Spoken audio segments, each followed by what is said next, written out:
With ಬ್ರಿಕ್ಕಲ್ಲಿ ಸುಪ್ತ ಬದ್ಧ ಕೋನಾಸನ ಮಾಡ್ತಾ ಇರೋದು. ಈಗ ನಿಧಾನ ಹಿಂದಕ್ಕೆ ಮಲ್ಕೊಳ್ಳಿ. ಕೈಗಳನ್ನು ಸ್ಟ್ರೆಚ್ ಮಾಡ್ಕೊಳ್ಳಿ. ಇದು ಮಾಡೋದ್ರಿಂದ ಪೆಲ್ವಿಕ್ ಪಾಯಿಂಟ್ ಈಸಿಯಾಗಿ ಓಪನ್ ಮಾಡ್ಬೋದು, ಕಷ್ಟ ಇರೋದಿಲ್ಲ. ಯಾರ್ಯಾರು ಬದ್ಧ ಕೋನಾಸನ ಕಷ್ಟ ಆಗುತ್ತೆ ಈ ಥರ ಮಾಡಿದಾಗ ಸುಲಭ ಆಗುತ್ತೆ ಬದ್ಧ ಕೋನಾಸನ ಎಲ್ಲನ. ಮತ್ತು ಪೀರಿಯಡ್ಸ್ ಪ್ರಾಬ್ಲಮಲ್ಲಿ ಹೊಟ್ಟೆ ನೋವು ಬರ್ತಿರುತ್ತಲ್ಲ, ಬ್ಲೀಡಿಂಗ್ ಜಾಸ್ತಿ ಹೋಗ್ತಿರಲ್ಲ ಕರೆಕ್ಟಾಗಿ, PCOD ಪ್ರಾಬ್ಲಮೆಲ್ಲ ಇರುತ್ತಲ್ಲ, ಅದೆಲ್ಲ ಕಡಿಮೆ ಆಗುತ್ತೆ. ಯಾವುದೇ ಥರದ ಮುಟ್ಟಿನ ತೊಂದರೆಗಳಿರ್ತಲ್ಲ ಪೀರಿಯಡ್ಸ್ದು, ಅದೆಲ್ಲ ಕಡಿಮೆ ಆಗುತ್ತೆ ಇದು ಮಾಡೋದ್ರಿಂದ. ಎಲ್ಲರಿಗೂ ಹೆಲ್ಪ್ ಆಗುತ್ತಿದು.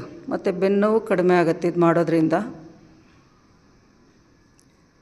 ರೆಗ್ಯುಲರಾಗಿ ಇದನ್ನು ಅಭ್ಯಾಸ ಇಟ್ಕೋಬೇಕು. ಸುಪ್ತ ಬದ್ಧ ಕೋನಾಸನ, ಉಪವಿಷ್ಟ ಕೋನಾಸನ, ಕೆಲವು ಆಸನಗಳು ಮಹಿಳೆಯರಿಗೆ ಅಂತಲೇ ಇದೆ. ಮತ್ತು ಲೋವರ್ ಅಬ್ಡಮನ್ ಭಾಗ ಸಾಫ್ಟ್ ಆಗ್ತಾ ಇರುತ್ತೆ ಇದು ಮಾಡೋದ್ರಿಂದ. ಡ್ಯೂರಿಂಗ್ ದ ಪೀರಿಯಡ್ಸ್ ಮಾಡಿಕೊಂಡ್ರೆ ತುಂಬಾ ಹೆಲ್ಪ್ ಇದೆ ಇದರಿಂದ. ಬೇರೆ ಟೈಮ್ನಲ್ಲೂ ಮಾಡಿ ಅಭ್ಯಾಸ ಮಾಡ್ಕೋಬೇಕು. ಮತ್ತು ಎಕ್ಸ್ಟ್ರಾ ಫ್ಯಾಟ್ ಇರುತ್ತಲ್ಲ ತೈಸಲ್ಲಿ, ಅದೆಲ್ಲ ಕಡಿಮೆ ಆಗ್ತಾ ಬರುತ್ತೆ. ಬಟಕ್ಸಲ್ಲಿ, ತೈಸಲ್ಲಿ, ಲೋವರ್ ಅಬ್ಡಮನ್ ಭಾಗದಲ್ಲಿ. ಅಂದರೆ ಮಲಕ್ಕೊಂಡು ಸ್ಟ್ರೆಚ್ ಮಾಡ್ತಾ ಇರ್ತೀವಲ್ಲ, ಯಾವುದೇ ರೀತಿ ಕಷ್ಟ ಆಗೋದಿಲ್ಲ.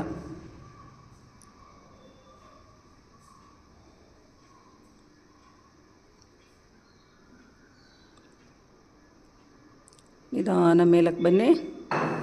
1 ನಿಮಿಷ 2 ನಿಮಿಷ ಬೇಕಾದರೂ ಈ ಥರ ಮಲಕ್ಕೋಬೋದು. ಅಲ್ಲೇ ಕಾಲು ನೇರ ಮಾಡ್ಕೊಳ್ಳಿ. ಬ್ರಿಕ್ಕನ್ನು ಹಾಗೆ ಮುಂದಕ್ಕೆ ನೂಕಿ. ಈಗ ನಿಧಾನ ಮೇಲಕ್ಕೆ ಬನ್ನಿ. ಒಂದು ಸಲ ಸ್ಟ್ರೆಚ್ ಮಾಡ್ಕೊಂಡು ಕಾಲನ್ನು, ನಂತರ ಮೇಲಕ್ಕೆ ಬರಬೇಕೆಲ್ಲರೂ.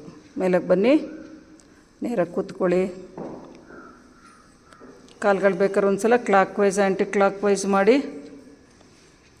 ಎರಡೂ ಕಡೆಗೆ ರೊಟೇಟ್ ಮಾಡಿ. ಬೆನ್ನೇರ ಇರಬೇಕು ಯಾವಾಗಲೂ ಕೂತ್ಕೊಂಡಾಗ, ಬೆನ್ನೇರ ಇಟ್ಕೊಂಡು ಕೂತ್ಕೊಂಡಿರಬೇಕು. ವಿತೌಟ್ ಬ್ರಿಕ್ಕಲ್ಲೂ ಮಾಡ್ಬೋದು, ವಿತ್ ಬ್ರಿಕ್ಕಲ್ಲಿ ಮಾಡಿದಾಗ ಇನ್ನೂ ಚೆನ್ನಾಗಿರುತ್ತೆ. ಮಾಡಿದಾಗ ಅದ್ರದ್ದು ವ್ಯತ್ಯಾಸ ಗೊತ್ತಾಗುತ್ತೆ. ವಿತ್ ಬ್ರಿಕ್ಕಲ್ಲಿ ವಿತೌಟ್ ಬ್ರಿಕ್ಕಲ್ಲಿ ಯಾವ ರೀತಿ ಇರುತ್ತೆ ಅಂತ. ಇದೆಲ್ಲರೂ ಉಪಯೋಗ ಪಡ್ಕೊಳ್ಳಿ. ಮತ್ತು ಯೂಟ್ಯೂಬ್ ಚಾನಲ್ ಇದೆ ನಂದು, ಶ್ರೀ ಶಿವಶಕ್ತಿ ಯೋಗ ಕೇಂದ್ರ. ಸಬ್ಸ್ಕ್ರೈಬ್ ಮಾಡ್ಕೊಳ್ಳಿ, ಬೇರೆಯವ್ರಿಗೂ ತಿಳಿಸಿ. ಎಲ್ಲರೂ ಆರೋಗ್ಯವಾಗಿರಲಿ ಅನ್ನೋದೇ ನನ್ನ ಉದ್ದೇಶ.